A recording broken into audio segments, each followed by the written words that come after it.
하나님의 말씀 보겠습니다. 창세기 26장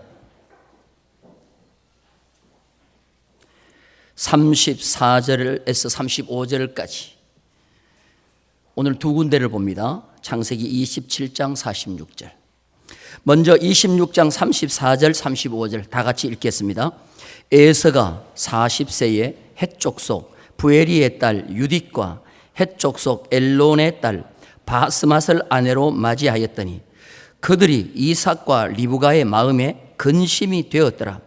리브가가 이삭에게 이르되 내가 헷 사람의 딸들로 말미암아 내 삶이 싫어졌거늘 야곱이 만일 이 땅의 딸들 곧 그들과 같은 헷 사람의 딸들 중에서 아내를 맞이하면 내 삶이 내게 무슨 재미가 있으리까? 아멘. 우리 할렐루야로 한번 인사하겠습니다. 할렐루야.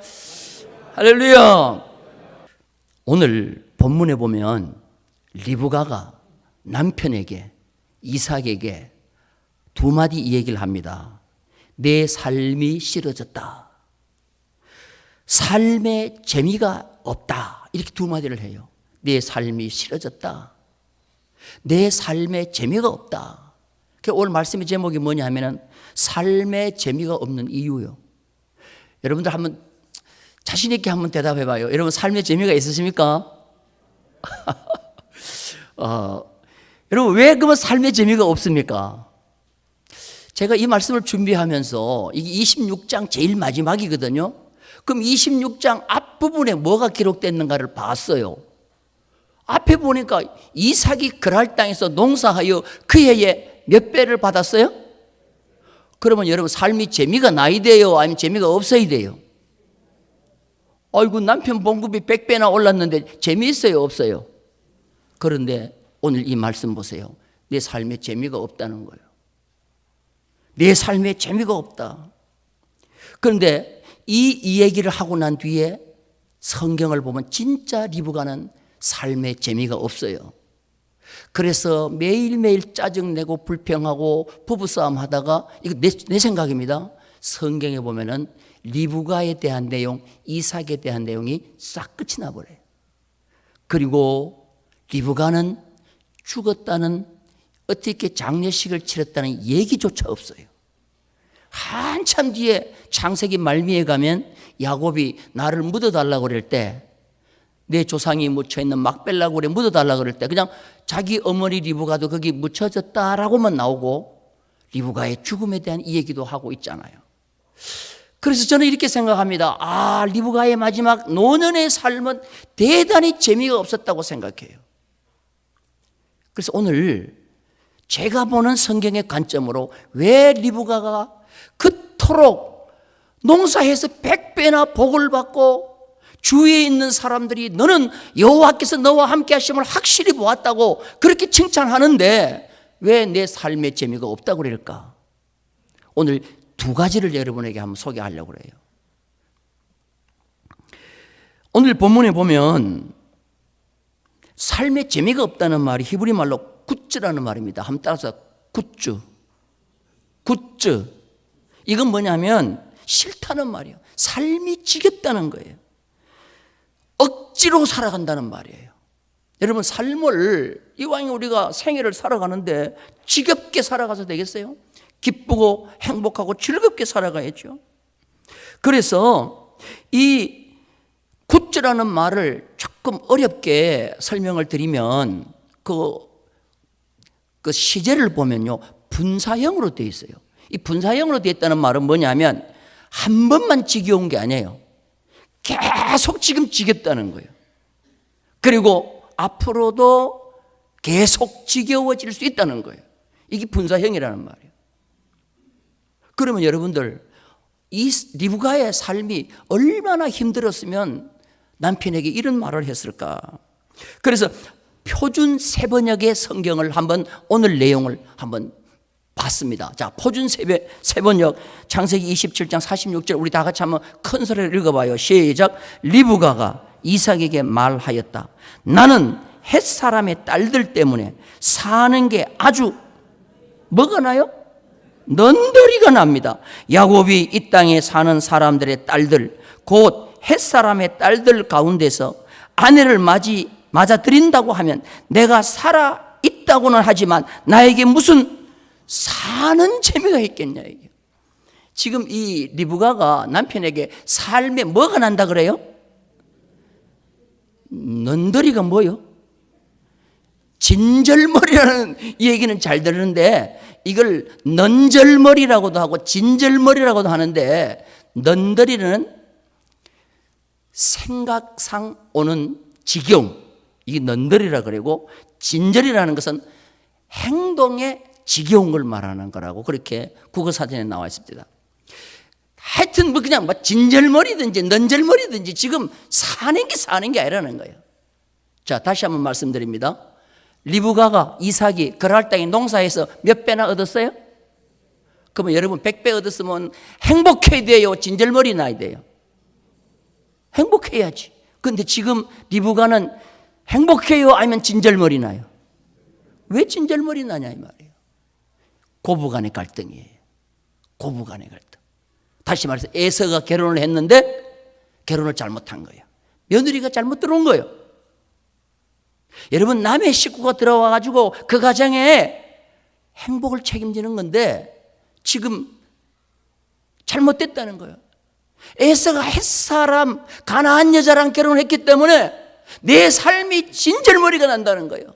그러니 이제 하나 남은 야곱마저 가나안 여자랑 결혼하면 이건 나는 죽는다는 거예요. 그러므로 밧단 아람에 보내가지고 믿음의 결혼을 시켜야 되겠다는 거예요. 여러분, 결혼이 이만큼 중요합니다. 자녀들 결혼 잘못한 것이 부모의 일생 동안 고통을 몰고 갈 수가 있어요. 사람의 본능은, 따라서 합시다, 오래 살고 행복하게 살고 싶다. 왜 큰 소리를 따라 안 하셔요? 여러분, 행복이 싫고 오래 사는 게 싫어요? 어떤 젊은 여자가 남편이 일찍 돌아가셨어요. 상녀가 나가는데 그 칸을 잡고 대성통곡하는 거예요. 여보, 저를 두고 가시다니 웬 말이요? 저도 당신을 따라갈 테니 저를 데려가줘요. 그러면서 칸을 끌어안고 막 우는 거예요. 주위에 그 모습을 지켜보고 있던 수많은 사람들이 울면서, 야, 사랑이 대단하다, 자, 열려다. 근데 이 여자가 그냥 막 머리를 산발하고 칸을 붙잡고 막 울다가 이 머리카락이 관뚜껑에 끼어버렸어요. 실컷 울다가 칸이 이제 나가려고 딱 여자가 일어서려는데 남편이 당기는 거예요. 그러니까 이 여자가, 여보, 머리 나 이거. 아니, 머리 놓으라니까 당신만 가. 나는 지금 갈 수 없어. 애도 키워야 되고. 그래도 안 놓으니까 이 인간이 빨리 놓지 않아. 평소에 쓰던 말대로, 뭐 이거는 진짜 있었던 일인지 뭐 유머인지는 모르겠습니다만은, 여기서 뭘 알 수가 있느냐. 여러분, 남편이 돌아가셨어요. 아내가, 여보 같이 가. 거짓말이에요. 솔직하게 울어야 되는데 거짓말. 대부분이 보면 거짓말. 이게 바로 사람이 오래 살고 싶다는 거예요. 다 오래. 이제 연세가 지긋하게 60, 70 되면 솔직히 말해서 혼자 사는 것보다는 같이 가는 게 좋아요. 여러분, 타이타닉호가 아시죠? 타이타닉호가 침몰될 때 그 배에 세계에서 그때 두 번째 부자가 그 타이타닉호에 타고 있었습니다. 그런데 그 세계 두 번째 슈트라우스라는 백화점 주인이 그 배를 타고 가는데 배가 침몰되는 거예요. 그 구명정이 바다에 딱 내려졌어요. 구명정이 내려지면 그 타는 순서가 있어요. 첫째로 아이가 타고, 그 다음에 여자가 타고, 그 다음에 빌 때 남자가 타는 거예요. 그런데 스트라우스의 부인 로잘리라는 여자가 있는데 여자가 안 타는 거예요, 구명정을.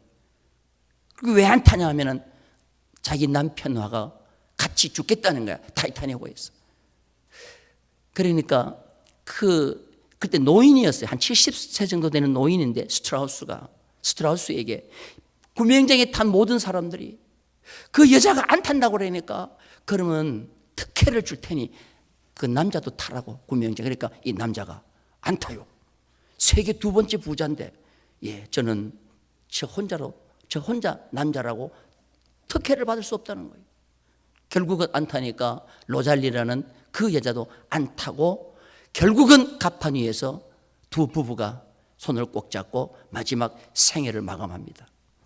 그래서 지금도 뉴욕 브롱크스라는 곳에 가면 백화점이 있는데 거기 가면 스트라우스 부부를 기념하는 기념비가 있습니다. 그 기념비에 뭐라고 적어놨느냐? 바닷물로 침몰시킬 수 없었던 사랑이라 그랬어요. 근데 이때는 나이가 70세예요. 거기서 그냥 돌아가셔도 그렇게 섭섭하지 않는 나이니까 두 부부가 그냥 그렇게 했다고 생각할 수 있어요. 근데 사람의 본능은 뭐냐? 오래 살고 행복하게 산다는 거예요. 여러분들 오래 살고 행복하기를 주님의 이름으로 축원합니다. 그런데 리브가는 앞으로 지금 리브가의 삶을 오늘 성경에 이해 보면은 보통 한 3, 40년을 더 사는데 리브가는 지금 삶의 진절머리가 난다는 거예요. 왜 그러냐? 두 가지 이유. 첫째, 에서의 결혼이 잘못됐다는 거예요. 여러분 자녀들 결혼 잘 돼야 됩니다. 아무리 부모가 잘 나가는 부모라 할지라도 자녀 결혼의 잘못으로 말미암아 부모의 후광이 다 끌어묻히면서 부모의 일평생 고통스럽게 하는 것이 자녀의 결혼 문제라는 거예요. 한번 따라서 합시다. 자녀들은 결혼 잘해야 된다. 여러분 절대로 이런 말 하면 안 돼요. 내가 그때 콩깍지가 씌었지. 내가 콩깍지. 여러분 절대로 결혼할 때 콩깍지 씌면 안 되는 거예요. 두 눈 멀쩡하게 뜨고 영적인 눈을 뜨고 상대를 믿음으로 잘 골려야 될 줄로 믿습니다. 자, 성경 한번 볼까요? 에서가 어떻게 결혼했는가 한번 보십시다. 창세기 26장 34절 35절 다 같이 읽겠습니다. 시작. 유딕과 헬 족속 엘론의 딸 바스맛을 아내로 맞이하였더니 그들이 이삭과 리브가의 마음에 뭐가 됐어요? 근심이 되었다 그랬어요. 에서가 결혼한 후에 이삭과 리브가 부모의 마음에 근심이 됐다는 거예요. 이 근심이 왜 근심이 되느냐 하면은 이 두 며느리가 헷 족속이라는 거예요. 가나안 족속이라는 거예요. 하나님을 알지 못하는 거예요. 그렇기 때문에 부모님들을 기쁘게 못했다는 겁니다. 그런데 이것을 누가 아느냐? 에서도 알아요. 에서가 가만히 보니까 자기 부인들이 자기 아버지한테 너무 못하는 거야. 그래서 이삭이 어떻게 했냐? 나는 저 본처 말고 또 장가를 가야 되겠다고 또 장가를 가는데 역시 에서가 또 실패하는 거예요. 자, 우리 성경 봅니다. 창세기 28장 8절을 봅니다. 시작. 에서가 또 본즉 가나안 사람의 딸들이 그의 아버지 이삭을 뭐예요? 기쁘게 하지 못하는 거예요. 남편이 보니까 아내가 부모를 기쁘게 못하는 거예요. 그러니까 사람만 바꾸면 되는 줄 알고 또 바꾸는데 역시 뭐냐? 신앙관이 다르고 종교관이 다른 이스마엘의 후손하고 결혼하는 거예요. 이삭의 후손이 이스마엘의 후손과 결혼하는 거예요. 자, 우리 성경 봅니다. 창세기 28장 9절입니다. 다 같이 시작. 이에 에서가 이스마엘에게 가서 그 본처들 외에 아브라함의 아들 이스마엘의 딸이요 느바요스의 누이인 마할랏을 아내로 맞이하였더라. 에서는 가나안 여자 다음에 다시 아내를 맞이했는데 그때는 부모의 뜻을 따라야 될 거 아니에요. 두 번째 결혼할 때는 그래도 부모의 뜻을 따라 존중하면서 가나안 여자를 택할 것이 아니고 이스마엘 여자를 택할 것이 아니고 내 동족 아브라함이 이삭을 결혼시킬 때처럼 내 혈육 내 동족에 의해서 여자를 택하라는 그 뜻을 따라야 될 거 아니에요. 그런데 두 번째도 역시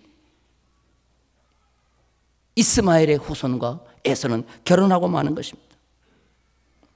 우리 청년들 꼭 알으셔야 돼요. 오늘 이 자리에 청년들이 계시면 참 좋겠어요. 우리 학생들도 참 좋아요. 아직 결혼하지 않은 분들이 계시다면 꼭 기억하셔야 돼요. 결혼을 할 때 절대로 부모를 무시하지 마세요. 자녀들이 이렇게 얘기해요. 결혼은 내가 하는 거지 부모가 합니까? 엄마 아버지가 합니까? 내가 좋으면 하는 거지. 여러분, 그런데요, 그게 얼마나 부모의 마음을 아프게 하는지 몰라요. 그렇게 결혼했다가 부모 일생에 가슴에 못을 박는 경우가 많이 있어요. 한번 따라서 합시다. 부모가 말리는 결혼은 안 하는 게 좋다. 뭐 결혼하신 분들 따라 해봐야 소용도 없어요. 이거. 결혼 안 한 분들이 꼭 기억하셔야 돼요. 저는 가급적이면 부모가 찬성하냐, 부모가 동의하냐, 부모가 그 자가 믿음이 있냐, 하나님의 백성이냐. 절대로 내가 보기에 좋은 사람, 우리 젊은이들이 아내로 선택하면 안 됩니다. 하나님이 보시기에 좋은 사람을 선택해야 될 줄로 믿습니다. 내 눈에 좋은 사람하고 하나님의 보기 좋은 사람이 틀린 거예요. 믿음의 자녀는 하나님이 기뻐하시는 결혼을 해야 될 줄로 믿습니다. 노아의 홍수 심판이 왜 옵니까? 노아의 홍수 심판이 왜 옵니까? 노아의 홍수 심판은 결국은 결혼 잘못 때문에 그래요. 자, 우리 성경 한번 봅니다. 창세기 6장 2절이에요. 다 같이 읽겠습니다. 시작.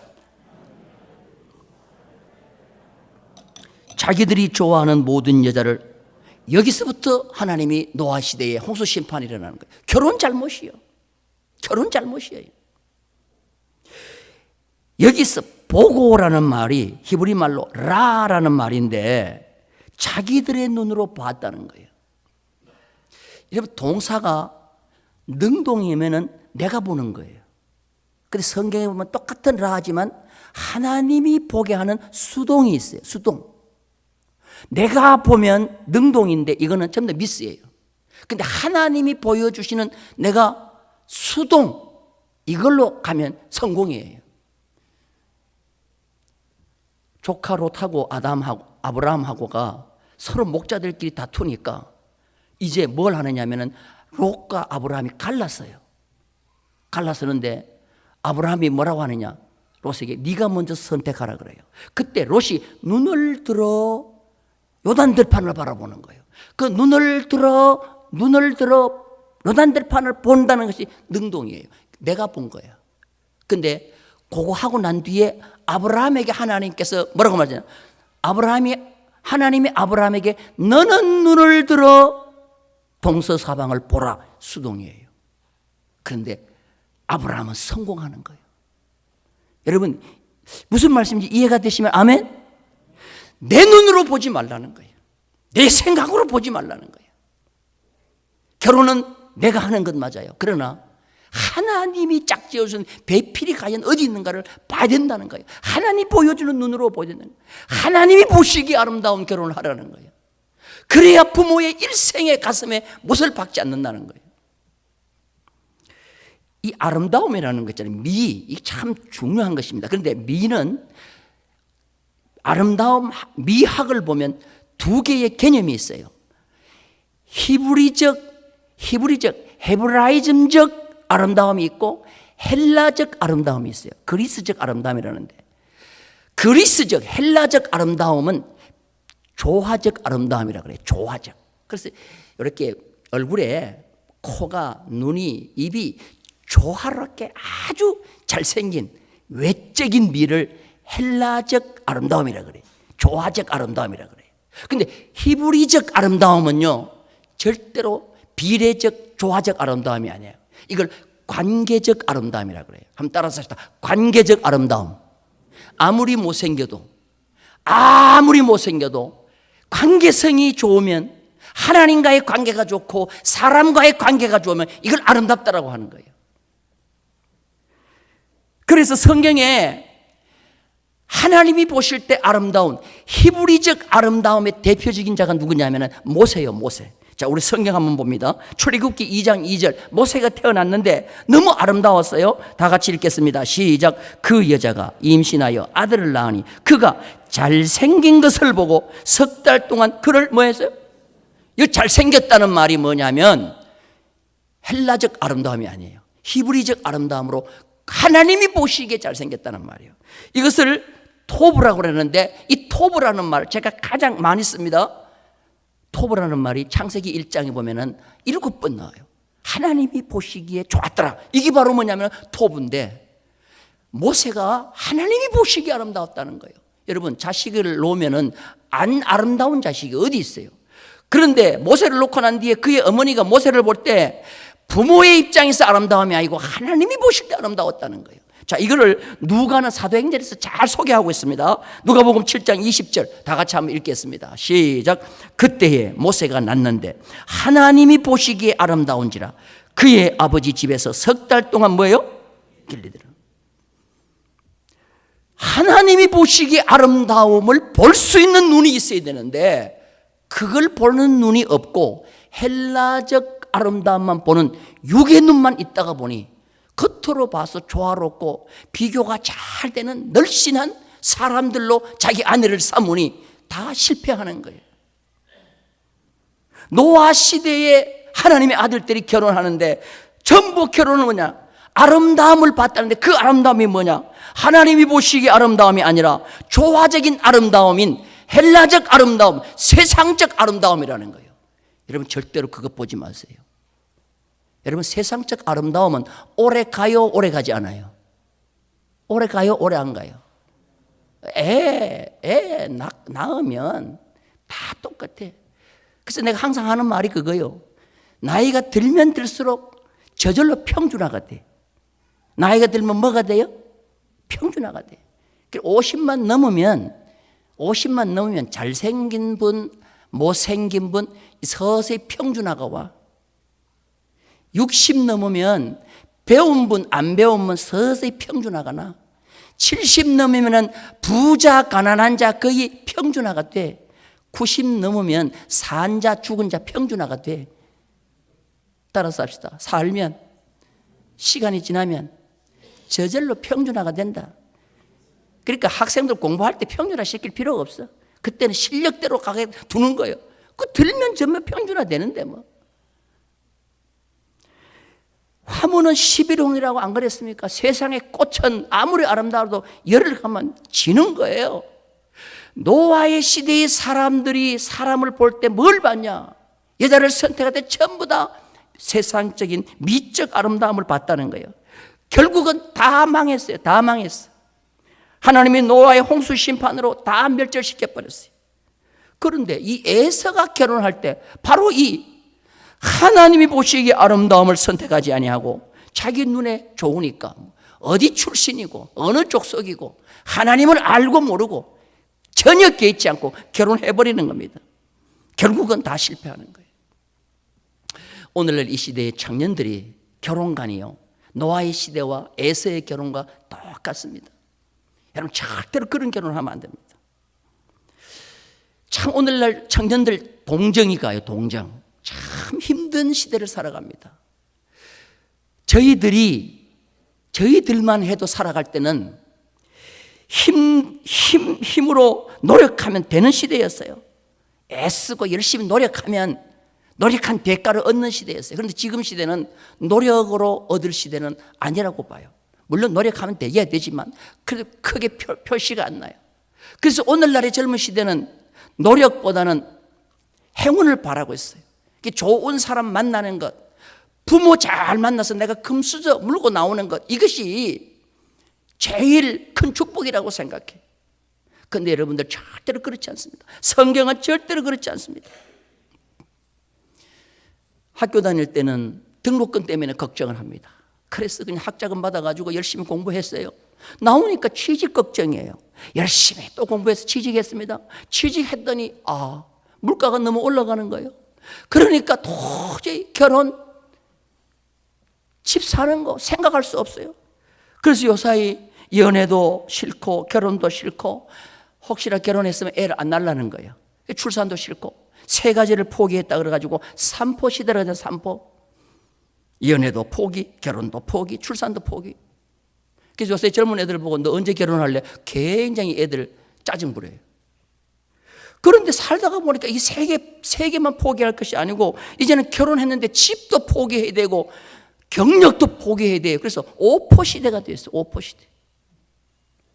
그런데 또 살다가 보니까 희망도 포기해야 되고 인간관계도 포기해야 돼요. 7포 시대가 됐어요. 그런데 웬걸 7개만 포기하면 될 줄 알았더니 포기할 게 너무 많아. 셀 수 없어. 그래가지고 오늘날 시대를 N4 시대라 그래요. 하여튼 너무 많다. 이 숫자를 무엇이해야 된다는 거예요. N4 시대가 되어버렸어요.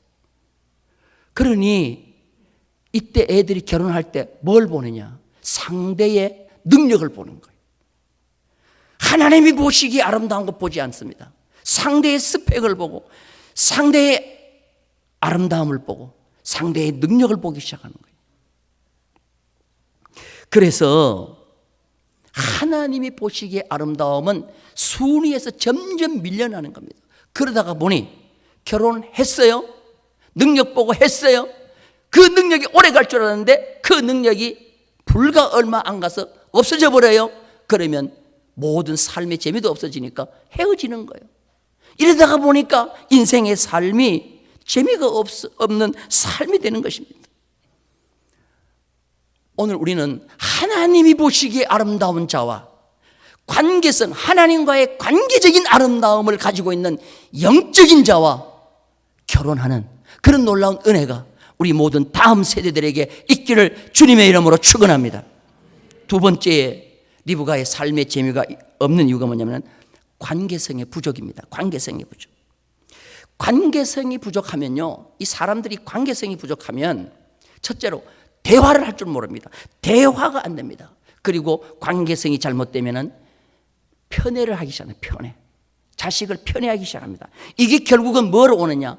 자기에게는 큰 삶의 재미가 없어지는 거예요. 자, 오늘 성경에 보면 어느 날 가만히 리브가가 이 얘기를 듣습니다. 이 얘기를 들어보니까 이삭과 에서가 주고받는 이 얘기를 듣는 거예요. 이삭이 아들 에서를 보고 그러는 거예요. 야, 내가 죽을 날이 됐는데 내가 네가 별미를 해가지고 오면 내가 그 별미를 먹고 너를 마음껏 내가 축복해 주겠다는 소리를 듣는 거예요. 여러분, 이게 리브가에게는 놀라운 관계성의 파괴를 가져오는 계기가 됩니다. 자, 우리 성경 한번 보겠습니다. 창세기 27장 5절입니다. 다 같이 읽겠습니다. 시작. 리브가가 들었더니 에서가 사냥하여 오려고 들로 나가매. 여기 들었다는 말이 엿들었다는 말이에요. 한번 따라서 합시다. 엿들었다. 엿들었다는 말인데 죄송합니다. 이것도 분사형이에요. 그럼 분사형이면 한 번만 엿들었다는 거예요? 아니면 계속 지금까지 엿들어 왔다는 거예요? 자, 우리 부부들 대답해 봐요. 부부지간에 이 얘기는 엿들어야 돼요? 아니면 딱 앉아가지고 대화를 해야 돼요? 엿듣는 건 누가 엿들어야 돼요?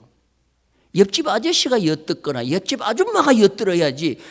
주인이 얘기할 때 종이 엿듣는 거지 부부지간에 왜 엿듣냐 이 말이에요. 그러면 엿들었다는 말은 부부지간에 대화가 됐다는 말이에요? 안 됐다는 말이에요? 여러분도 가정에 엿듣는 분이 계셔요?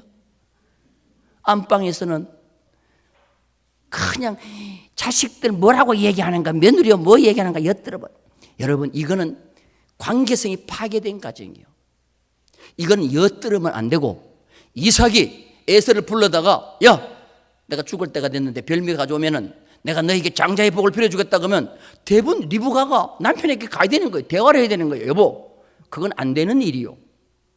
내가 야곱과 에서를 복중에 뵀을 때 너무 싸우길래 하나님한테 물었더니 큰 자가 적은 자를 섬긴다고 했어. 그러면 하나님이 누구한테 복을 주겠어? 야곱에게 큰 복을 주지 않겠어? 그러니 여보, 정신 차리고 에서보다도 야곱에게 장자의 복을 빌어줘야 돼. 이렇게 얘기하는 건 엿듣는 거요? 대화하는 거요? 그러면 대화를 해야지. 엿듣고 난 다음에 반응이 뭐냐? 편애에 그대로 편애가 나타나면서 이렇게 남편도 속이고 장자도 속이는 이런 일이 벌어지는 거예요. 우리는 가정에서 엿듣는 사이가 아니라 대화하는 사이가 되기를 주님의 이름으로 축원합니다. 할렐루야. 이렇게 되니까 편애가 점점 심해지는 거예요. 자, 우리 성경 한번 볼까요? 창세기 25장 28절입니다. 다 같이 시작. 이삭은 에서가 사냥한 고기를 좋아하므로 그를 사랑하고 리브가는 야곱을 사랑하였더라. 자식의 편애는요, 하나님의 뜻을 무시하는 거예요. 자기가 좋아하는 것을 좋아하면은 그 자식을 내가 좋아하는 거예요. 이삭은 고기를 좋아하니까 에서를 좋아하는 거예요. 사냥해가지고 맨날 고기를 잡아오니까. 그런데 야곱은 집에서 엄마 심부름 잘하니까 야곱을 사랑하는 거예요. 결국은 어떻게 됩니까? 자식을 계속 편애하게 되죠. 이게 관계성 부족이라는 거예요. 이 관계성 부족이 뭐를 가져오느냐? 삶의 재미를 없게 만드는 거예요. 그래서 이 리브가가 남편에게 얘기합니다. 에서를 보니까 지금까지 이방 결혼해서 삶의 재미가 너무 없으니 야곱마저도 이 땅에 계속 있으면은 이방 결혼하면 안 되니 야곱을 외삼촌 라반의 집에 보냅시다 하고는 야곱을 보내는데, 야곱을 보내면서 그렇게 사랑했던 리브가는 그 이후로 죽을 때까지 야곱을 보지 못합니다. 생이별이 되어버리는 거예요. 그럼 여러분들, 리브가의 삶이 어떻게 회복됐겠어요? 아니면 계속 재미가 없었겠어요? 계속 재미가 없죠. 그러니까 성경에 이 리브가 장례식 차려줬다는 얘기마저도 없다니까요. 오늘 중요한 핵심이 바로 뭐냐 하면, 자녀들 결혼이 잘 되도록 기도하길 바랍니다. 자녀들이 결혼할 때 절대로 자기 눈에 좋은 사람이 아니라 하나님이 보시기에 아름다운 자를 선택할 수 있도록 영안을 열어달라고 하는, 좋은 만남의 역사 있게 해달라고 기도하는 우리 부모들이 되기를 주님의 이름으로 축원합니다. 그리고 부모님들 꼭 기억하십시오. 가정의 관계성을 파괴하면 안 됩니다. 절대로 관계를 파괴하지 말고 좋은 대화를 하길 바랍니다. 부부지간에도 대화를 하고 자녀지간에도 대화를 잘해서 하나님의 뜻이 우리 가정에 이루어지기를 원하는 그 대화가 결국은 가정 전체의 삶을 가져온다는 것입니다. 그래서 우리 충무교회 오늘 이 말씀을 듣는 우리 모든 성도님들의 가정과 미래는 재미없는 가정이 아니라 하나님으로 인하여 날마다 사는 재미가 있는 복된 가정 되기를 주님의 이름으로 축원합니다. 우리 주 예수 그리스도의 은혜와 하나님 아버지의 크신 사랑하심과 성령님의 교통하심이 오늘 이 예배에 참석한 모든 권속들 머리 위에와 저들의 가정과 자녀들 위에, 또한 기업 위에, 우리 통영지역과 우리 조국 대한민국과 온 열방의 복음을 전하는 선교사님들 위에 이제로부터 영원 무궁토록 함께 있을지어다. 아멘.